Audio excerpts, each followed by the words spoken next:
خدا کا پڑوسی۔ خدا کو پانے والا دنیا کی زندگی ہی میں خدا کا پڑوسی بن جاتا ہے۔ اس کی روح خدا کے نور میں نہا اٹھتی ہے۔ پھولوں کی صحبت آدمی کو لطیف کیفیات سے بھر دیتی ہے۔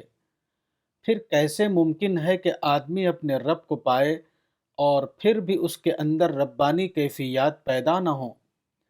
بہت سے لوگ اپنے کو خدا سے قریب سمجھتے ہیں، حالانکہ وہ انتہائی حد تک خدا سے دور ہوتے ہیں۔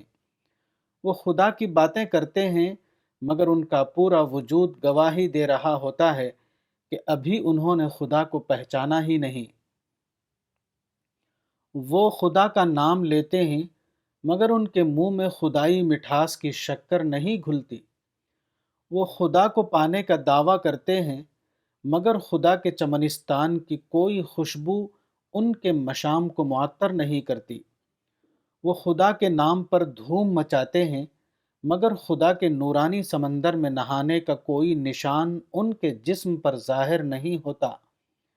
وہ سمجھتے ہیں کہ خدا کی جنتیں ان کے لیے مخصوص ہو چکی ہیں، مگر جنت کے باغ کا کوئی جھونکا ان کے وجود کو نہیں چھوتا۔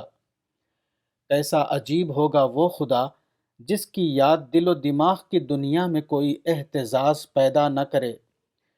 کیسی عجیب ہوگی وہ جنت جس میں داخلے کا ٹکٹ آدمی اپنی جیبوں میں لیے پھرتا ہو، مگر جنت کا باسی ہونے کی کوئی جھلک اس کے رفتار و گفتار سے نمایاں نہ ہو۔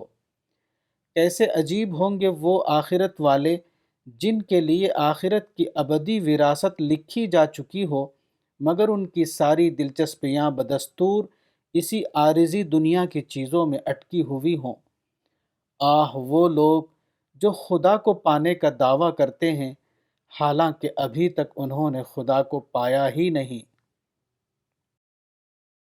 کتاب باغ جنت، مولانا وحید الدین خان، صفحہ نمبر 6۔